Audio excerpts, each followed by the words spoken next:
Absolutely. Good afternoon, everybody. We have a special guest today, Jodi. She's going to take it away. Thanks, Jodi. Thanks, Sam. All right, so I'm Jodi Distad. I teach at Crofton Meadows. I just moved out of the general education classroom this year, moved into a triple E STEM position. I'm also my school's eCoach, and my Adobe journey has not been very long, but it's been really fun. I took a Adobe training last time we had our eCoach day, or maybe in the fall when we did eCoach day. And I got so excited about it that I tried it out myself, made a flyer for my school, one of the events for my school. And then I wanted to share this excitement and this great program with my staff. And so I said, well, before I try this present to my staff, I really need to try this out with students. And we had a school play, a drama production coming up. And so I thought that would be the first opportunity to try that out with students. And so I had my 4th and 5th graders make a little flyer for the drama production. And so we'll take a look at that today. And then I also know that if I'm going to present to the entire staff, I need to have the perspective of younger students too, primary grades. And so Sam and I worked together to try out a project with the 1st graders. And so today I'll be giving you some tips and tools and techniques that I've learned along the way from doing those projects with my students. So before we kind of dive in, just kind of wanted to know where you all are in your journey with Adobe. Maybe you're like excited to learn and you've just taken a session today, or maybe you've tried it a little bit yourself, but you haven't exactly tried it with students. So if you either want to unmute and share that or put a little note in the chat, then I can kind of gauge where we are here.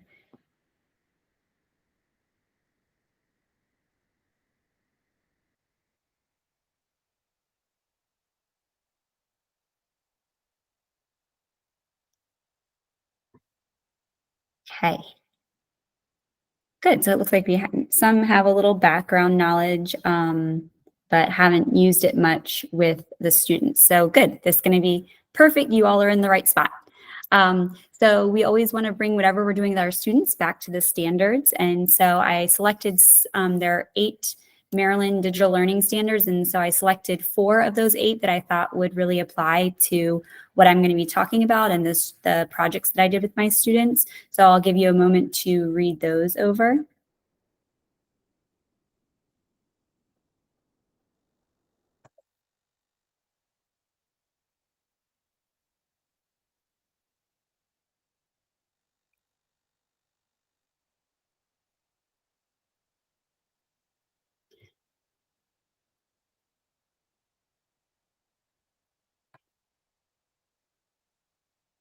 All right.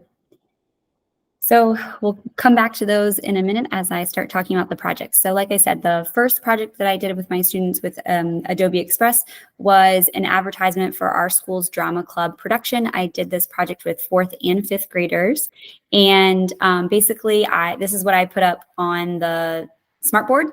Obviously, it didn't have the global background like we have now, but just gave them some basic information about the drama club's production.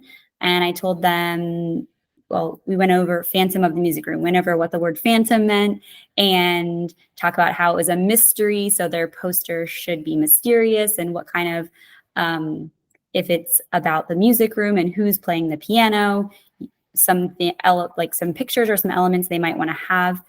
And I told them they had to include the highlighted information on the slide. And then the other information on this slide was optional for them to include.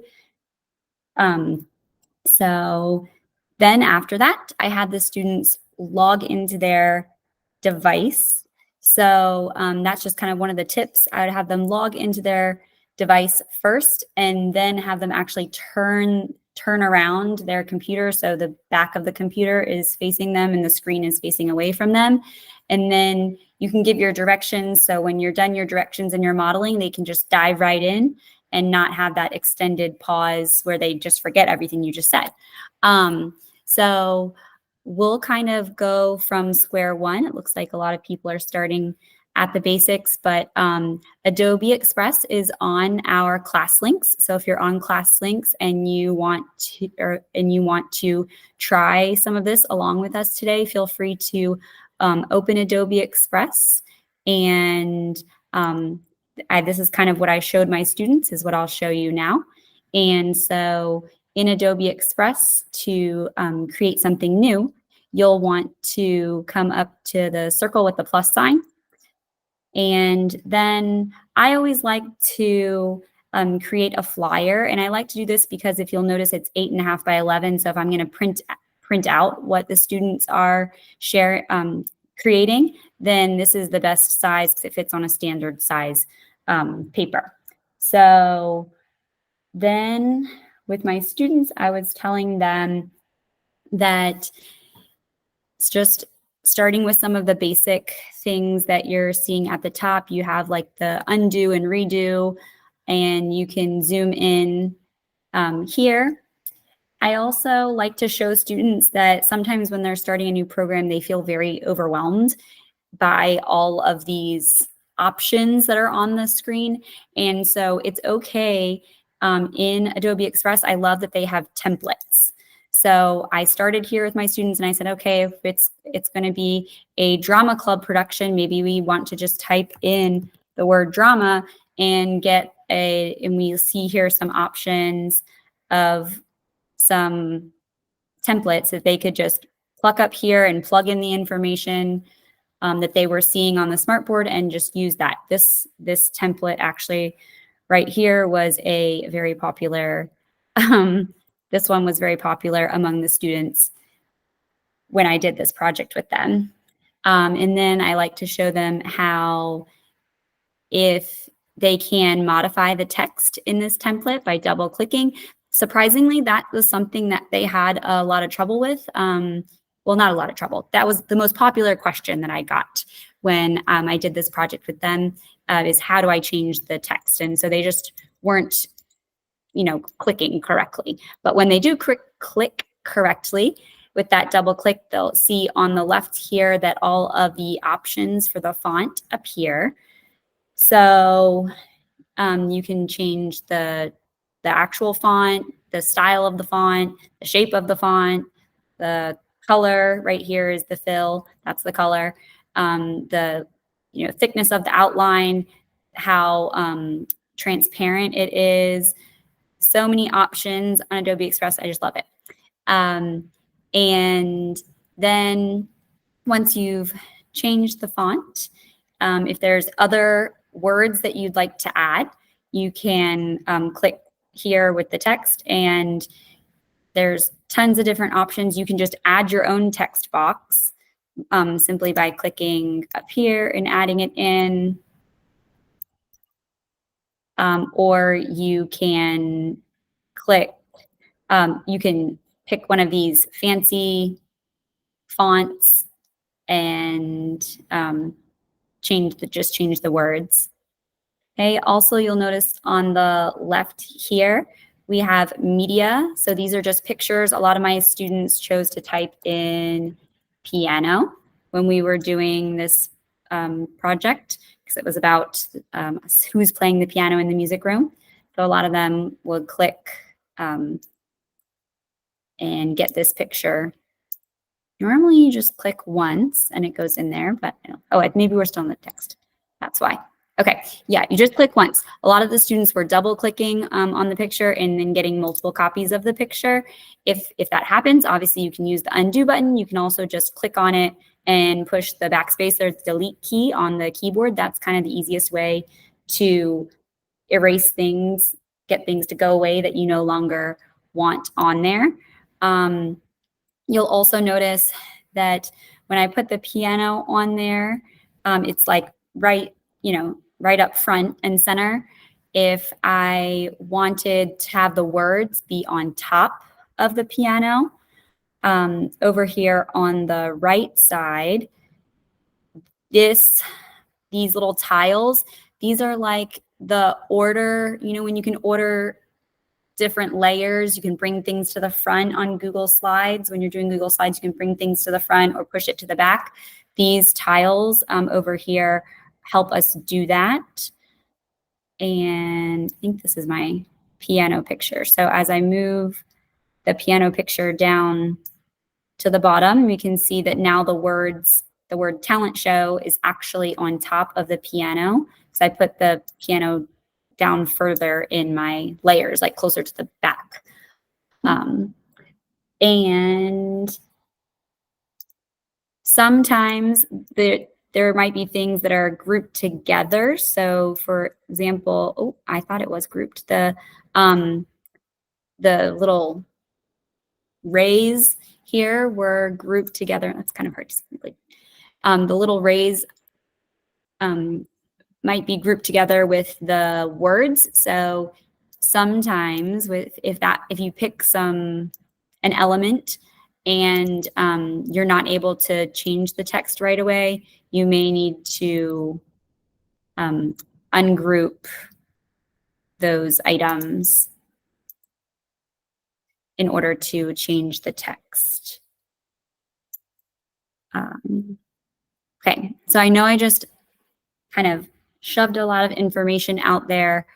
I'm going to pause here for a moment to give a chance to kind of answer any questions you might have, or... I will also say, I was there with Jodi as she did this project. This was in one class period. So, I mean, we just went over it in like 10 minutes or so. And it was kind of like, as students had questions, we were like, oh, let's show them how to do this. So it definitely is possible. And these are 4th and 5th graders. A lot of them did more than one poster too during that time period. So if you're hesitant about starting, I think her tips of like using the templates and showing them some of these key like ways to use the actual dashboard are going to be really helpful. Yeah. One option that's over here on the menu on the left that I forgot to mention was elements. Elements are design features that we might want to put into, like if we want a border or a frame. They also have some more little images, more cartoony style.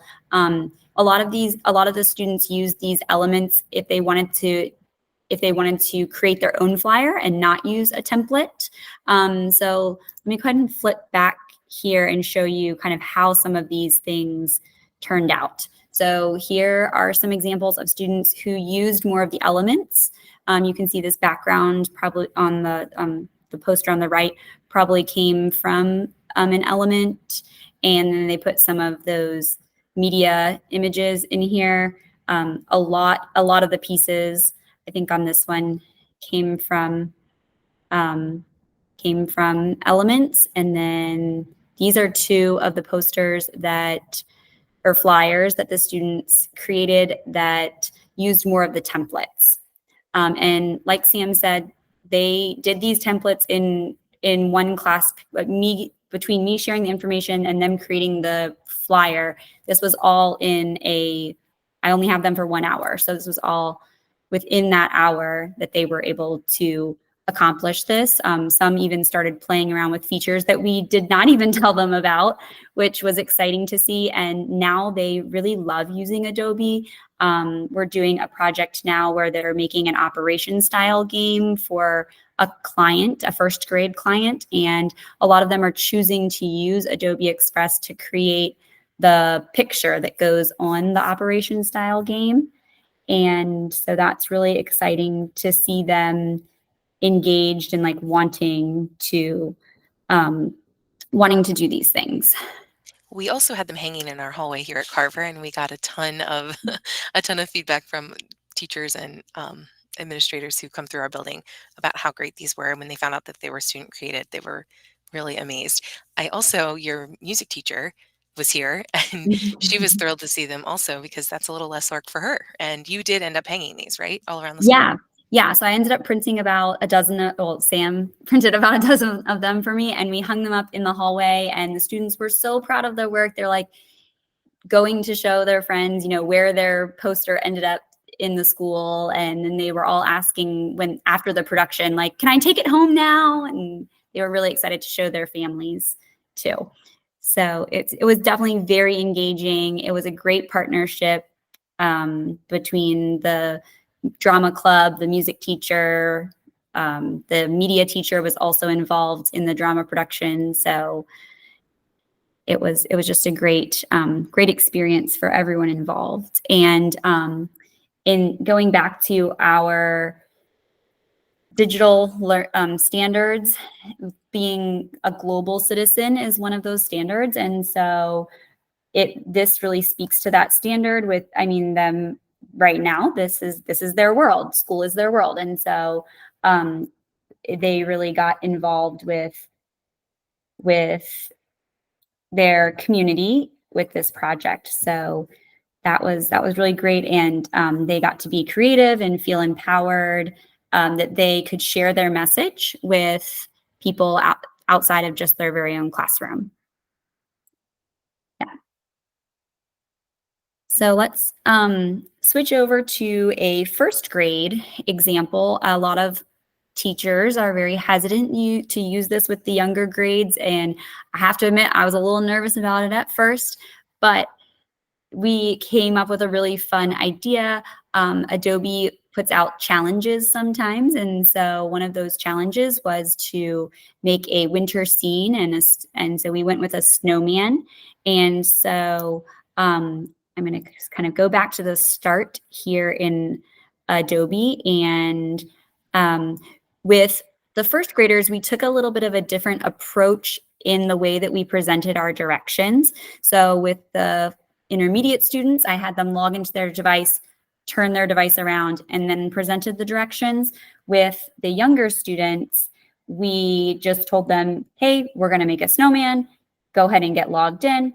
And then we did more of a step-by-step approach to the directions.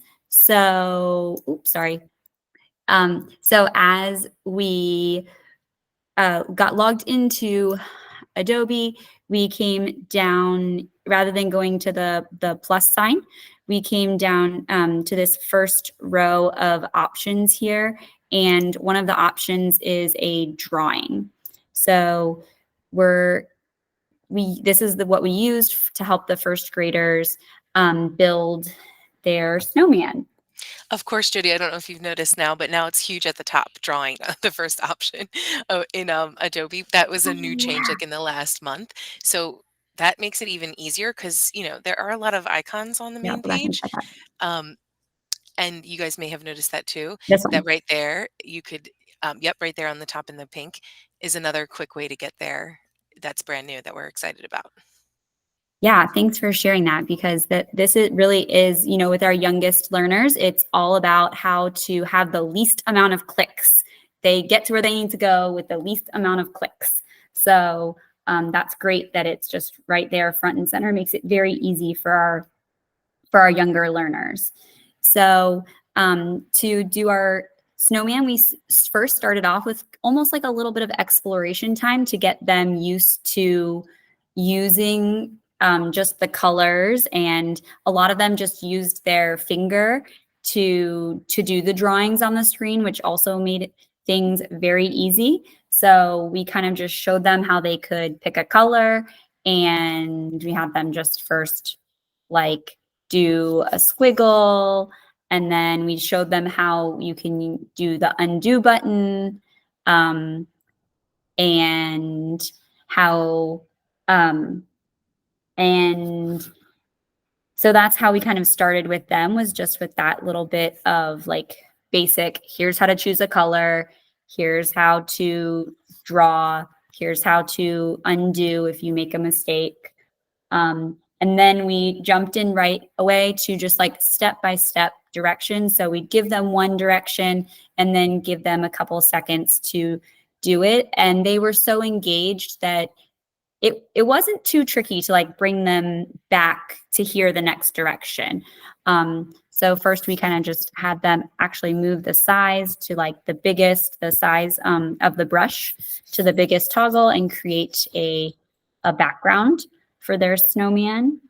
Once they made that background, then we kind of put the size toggle back in the middle. And then we showed them some of these down here. They have some more decorative options for the brush.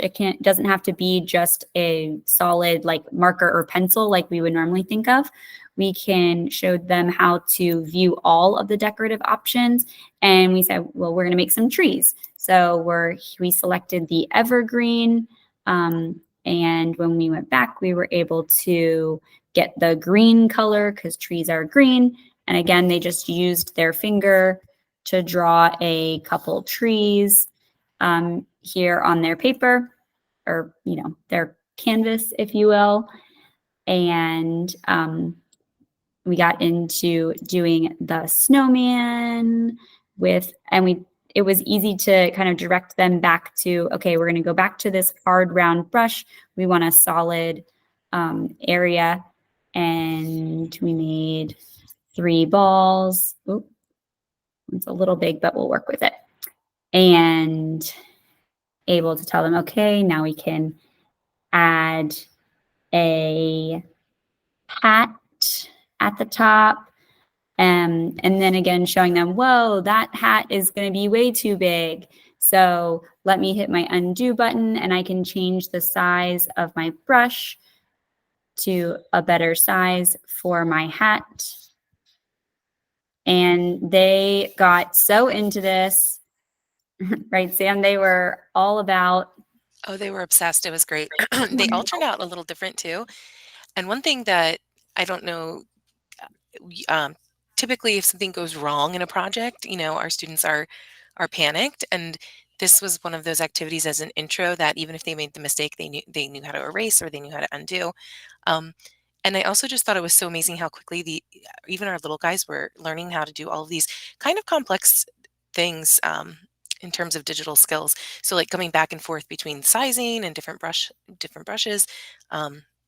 It was pretty amazing, and they did a really great job. They didn't want to log off. It was hard to get them to switch groups. Yeah, I would say that was probably the hardest part, especially because at the end we showed them how to do the multicolor, and then they got to pick like a color for their scarf, and they were all into like making the rainbow scarf for their snowman, and then using the soft brush to make some little snowflakes. Oh, not the black color in the background. So it was amazing to, like Sam said, to see how very fast they picked all of that up. And just some little tips and tricks for that. Just like when you're doing it, like I said, give them one step at a time with those younger students and do a quick scan of the screens before you move on. One strategy I use with the younger students, older students and younger students, but younger students especially, is if you have someone that's not quite finished one step, you can say to them, I know you're not finished, but I'm going to come back. I'm going to tell everyone the directions for this next step, and then I'll come back and help you get caught up right after I give this next direction. And they seem pretty cool with that. They're like, okay, I know now to expect my teacher to come help me. And so I don't need to get worried that I'm far behind or anything. And so I think that really helps them sometimes calm their nerves about things there. That second group, we only had them for what, like about 20 minutes for that activity, 25 minutes, because we were doing a rotation model. So they had even less time and still did a fabulous job. We had a couple of them also, like once they felt pretty confident, they would pair up and help one another. I think the longest part of the whole thing was just getting them logged in initially. Yeah, and even so, they weren't too bad. Most of the first graders by this point know their login, and so they did well with it. So this is just showing how the children were using their fingers. Here's how kind of one turned out. They had a carrot nose there on that one, and some of these other ones. So you can see each of them are a little bit different with some of the colors they chose or the styles of the scarf and the buttons and things. So they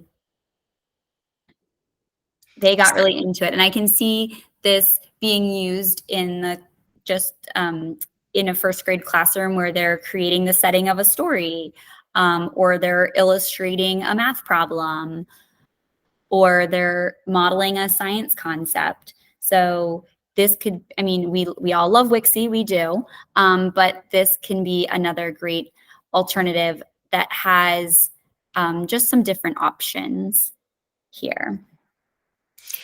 I also love the idea of following this up with some type of writing piece, um, which Mhm. we did not do, but you certainly could.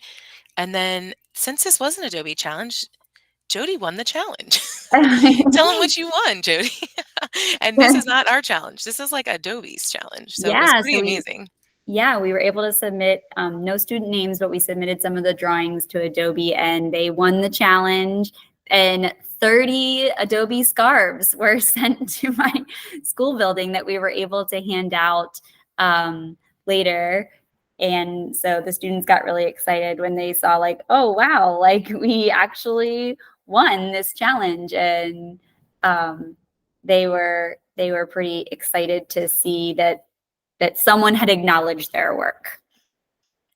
And you guys know, even though we may not be able to send you scarves, we always like to try and send stickers. So let us know if you try a challenge or anything else in Adobe. Yeah, or you might get a shout out in the Tech Digest.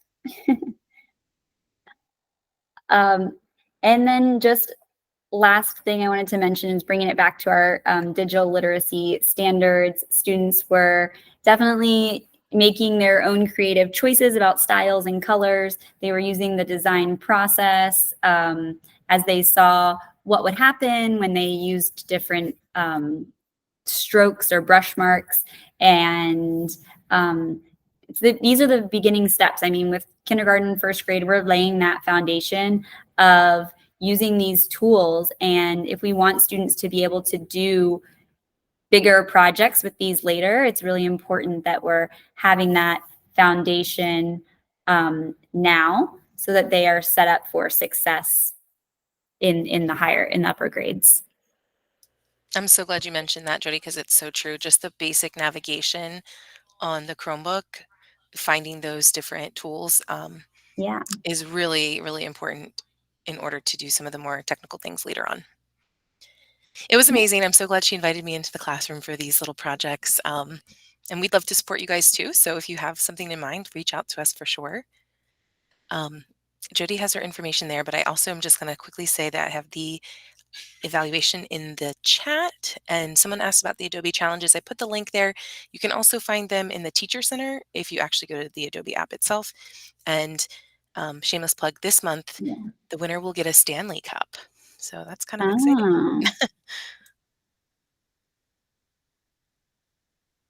yeah. So see that. Okay. In the educator resources, Sam, you're saying that you can find the challenges there.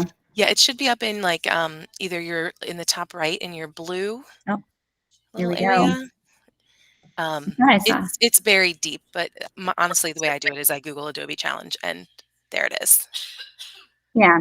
Yeah. I just clicked on educator resources, and here's one.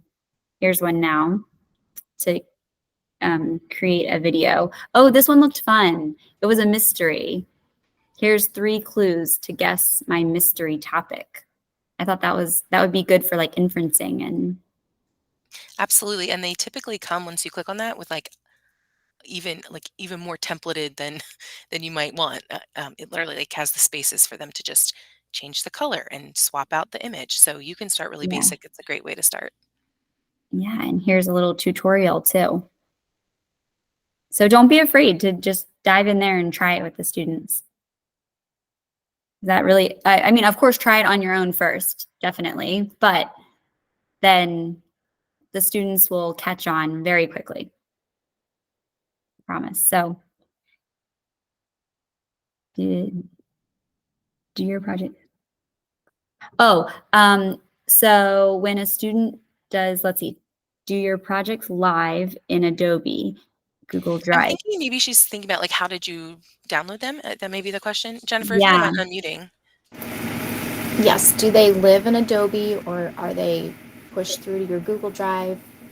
It's just where can Yeah, they so they access them? Yep, they do live in Adobe, and so a lot of the students actually ended up going back to their posters on their own time.